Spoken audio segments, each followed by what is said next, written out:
வணக்கம். அதாவதுங்க, தேனீயோட பொருட்கள வச்சு ஒரு நோய்க்கு சிகிச்சை அளிக்கிறாங்கன்னு வச்சுக்கங்க. அது பேரு அப்பி தெரப்பின்னு பேருங்க. தேனீயோட பொருட்கள் நெறையா இருக்கு. அதாவது தேனு, மகரந்தம், அரசக்கூழ், அப்புறம் தேனீ மெழுகு, தேனீ கோந்து, அப்புறம் தேனீ விஷம்.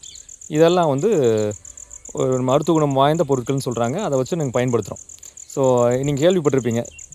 தேனீயோட விஷத்த தேனீய வந்து கொட்ட வச்சு, இல்ல தேனீயோட விஷத்த வந்து இன்ஜெக்ட் பண்ணி ஒரு நோய்க்கு குணப்படுத்துறதுக்கு சிகிச்சை அளிக்கிறாங்கன்னு வச்சுக்கங்க. அது பேரு பீ வெனம் தெரப்பின்னு சொல்லுவோம். இப்போ அதே மாரி தேனை வச்சு பயன்படுத்தும்போது பீ ஹனி தெரப்பி. அதே மாரி ப்ரொபோலிஸ் வச்சு பண்ணும்போது பீ ப்ரொபோலிஸ் தெரப்பி. இது மாரி ஒன்னொன்னுக்கும் ஒரு பேர் இருக்குது.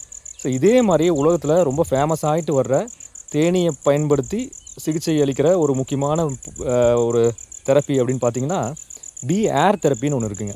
இது இப்போ உலகம் பூரா அது ஃபேமஸ் ஆகிட்டு வருது. அந்த காலத்துலேருந்து அது பயன்படுத்தி தான் இருந்திருக்காங்க. இப்போ அது ஃபேமஸ் ஆகுது.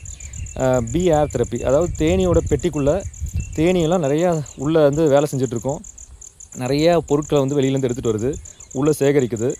அதில் வந்து ரெக்கையை வந்து ஆட்டும் போது அந்த காற்று அப்படியே வெளியில் வருது.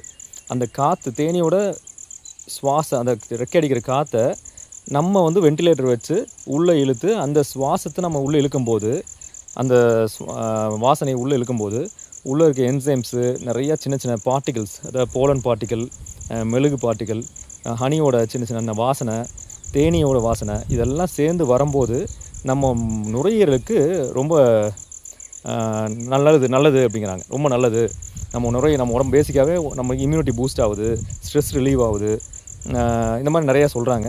இது எந்த அளவுக்கு சயின்டிஃபிக்காக எந்த அளவுக்கு ப்ரூவ் ஆகிருக்குன்னு தெரியல. ஆனால் இதெல்லாம் நம்பிக்கையில் நிறையா பண்ணிகிட்டு இருக்காங்க. இப்போ நடந்துகிட்ருக்குது, சரியாக ஆகிட்டுருக்குது. அதாவதுங்க, தேனீயோட விஷத்தை தேனீயை கொட்ட வச்சோ இல்லை தேனீயை அந்த விஷத்தை தனியாக இன்ஜெக்ட் பண்ணியோ கேன்சருக்கு உபயோகப்படுத்துகிறாங்க. அந்த கேன்சருக்கு உபயோகப்படுத்தி அதை சரி பண்ணால் பீ வெனம் தெரப்பின்னு பேர். இதே நம்ம சுவாசத்தில், அதாவது நம்மளுடைய நுரையீரலில் இருக்க பிரச்சனைகளை இந்த காற்று மூலமாக சரி செய்யும்போது இது வந்து பீ ஏர் தெரப்பின்னு பேருங்க. அதாவதுங்க, ஒரு சில பேருக்கு பார்த்திங்கன்னா பால் மேலே பட்டுச்சுன்னா அலர்ஜி வந்துடுங்க. பாலை குடித்தா அலர்ஜி வந்துடும். சில பேர்த்துக்கு போலன், இந்த பீ போலன் இருக்குல்ல, அந்த தேனீயோட மகரந்தம், அதை சுவாசிக்கும் போது அலர்ஜி வருங்க. சில பேர்த்துக்கு தேனீ கொட்டுச்சுன்னா இல்லை தேனீயோட விஷம் வந்து அலர்ஜி வரும், உயிருக்கே ஆபத்து வந்துடும். அது மாதிரி இந்த ஏர் தெரப்பி, பீ ஏர் தெரப்பி பார்த்திங்கன்னா இந்த சுவாச பிரச்சனை இருக்கவங்களுக்கு அது பிரச்சனை தான்.